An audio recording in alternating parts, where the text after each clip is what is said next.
Alors en termes d'implémentation, on va avoir une implémentation sous Linux qui va s'appuyer sur différentes bibliothèques.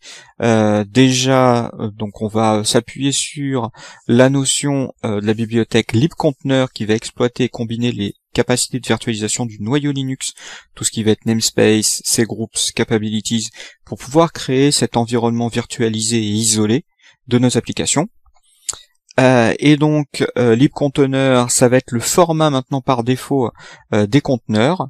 Docker est capable aussi de supporter les conteneurs LXC, comme je vous le disais. C'était d'ailleurs les conteneurs historiques que prenait en charge Docker.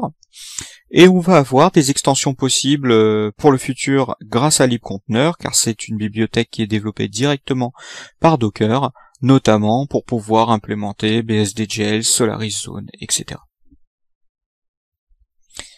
On va avoir la notion de namespace qui va être utilisée, qui va fournir le mécanisme d'isolation des conteneurs, donc namespace qui est un concept qui est intégré dans le noyau Linux depuis des années, qui n'est pas propre à Docker, mais que Docker va utiliser pour implémenter justement ces solutions de virtualisation et d'isolation. Et on va avoir ces groupes qui va grouper les process et qui va leur offrir une administration commune. Ça va nous permettre notamment de partager les ressources matérielles en les contrôlant, ce qui va finir de matérialiser notre notion de virtualisation et d'isolation. À côté de ça, on va avoir une implémentation sous Windows. Alors pour la petite anecdote, pendant le développement de Windows Server 2016, première version de Windows à implémenter les conteneurs, on a eu plusieurs implémentations qui étaient propres à Windows Server 2016 pour matérialiser ces notions de conteneurs. À un moment donné, autour de la bêta 5, Microsoft a décidé de quasiment repartir de zéro, presque d'une feuille blanche, pour pouvoir lier un partenariat avec Docker et s'appuyer sur les API de Docker pour le contrôle de ses propres conteneurs. Donc ce qui est intéressant, c'est que grâce à ce changement d'architecture, on est totalement capable d'administrer à partir d'un Linux ou d'un Mac OS X des conteneurs Windows natifs. À l'inverse, on va être aussi capable, et je vous l'avais déjà présenté, d'utiliser un client Docker sous Windows et d'administrer des serveurs Linux ou Mac OS X si jamais on a implémenté des solutions de conteneurisation sur Mac OS X. Alors, deux façons d'implémenter les conteneurs sur Windows, c'est un petit peu plus complexe que sur Linux, dans le sens où on va avoir une implémentation native et une implémentation par le biais d'Hyper-V. Donc les conteneurs Windows, ce sont des conteneurs natifs qui ne vont être exécutables que sur Windows Server 2016. Ils vont s'appuyer directement sur les ressources du système natif. Donc si Windows Server 2016 est installé directement sur le serveur physique, on va exploiter les ressources du système physique. À côté de cela, on va avoir les conteneurs Hyper-V. Les conteneurs Hyper-V vont permettre d'exécuter au sein d'une machine Hyper-V une machine virtuelle qui va principalement s'appuyer sur des images de NanoServer 2016 ou Core Server 2016. Les conteneurs Hyper-V vont pouvoir être exécutés sur Windows 10 et sur Windows Server 2016.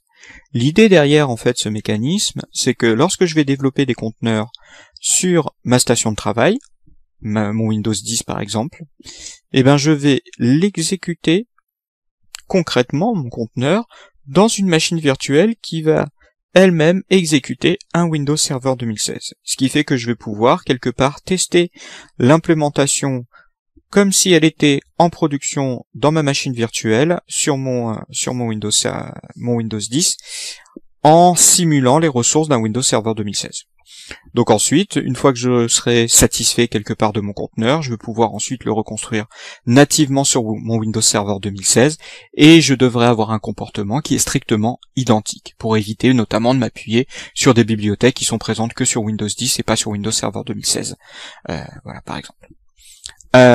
Mais j'ai aussi la possibilité de continuer à exécuter mes conteneurs toujours dans le cadre d'images Hyper-V pour pouvoir offrir un niveau de cloisonnement en termes de mémoire, en termes de gestion de ressources, un petit peu plus évolué que ce que propose nativement Docker. Donc en fait, on mêle quelque part les deux technologies de virtualisation pour offrir encore plus de souplesse, encore plus de capacité d'administration dans notre système. Alors, si je vous montre tout de suite une implémentation sur Windows Server, donc je vais aller chercher une invite de commande et je vais taper un docker ps-a pour lister tous les conteneurs qui existent sur ma machine. Alors, je suis désolé, c'est un petit peu petit, c'est délibéré pour pouvoir avoir un format de sortie qui soit un peu plus lisible, comme vous pouvez le voir. Et donc dans mon cas, j'ai 3 conteneurs qui existent sur ma machine, qui s'appellent SQL Demo, SQL Securide, SQL HappyBob. Voilà. Ces 3 conteneurs s'appuient sur des images qui sont des images MS SQL Server, Windows Express. Donc ce sont des implémentations de Windows Server, de SQL Server Express sur mon système. Donc ça me sert principalement notamment à faire du développement. Donc je vais pouvoir, si je le souhaite, demander à démarrer Docker Run une de mes machines, par exemple SQL Securide. Pardon, ce sera pas un Docker Run, vu qu'il est déjà implémenté, ce sera un Docker Start. Donc l'instance de mon SQL va se lancer. Ça va mettre quelques petites secondes. Et une fois qu'elle sera lancée, je vais aller chercher de l'information sur ce conteneur, sur la façon dont ça a été implémenté, en tapant docker inspect SQL Securide. Ça va me renvoyer un fichier JSON qui va me donner un petit peu tous les paramètres d'exécution de mon conteneur. Donc là, je vais pas rentrer dans le détail tout de suite, c'est pas ce qui nous intéresse. On aura largement le temps de rentrer dans tous ces détails au fur et à mesure des prochaines vidéos.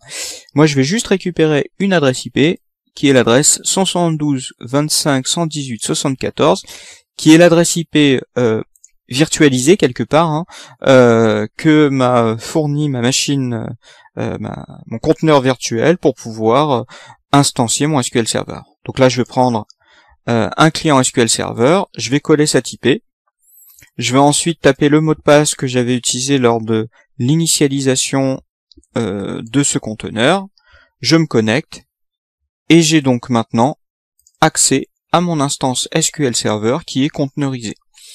Je vais aller voir les différentes bases de données. Voilà. Je vais aller chercher une base de données avec par exemple la liste de mes pays. Voilà. Donc là, si je fais exécuter, pas de souci. Le tout s'exécute correctement.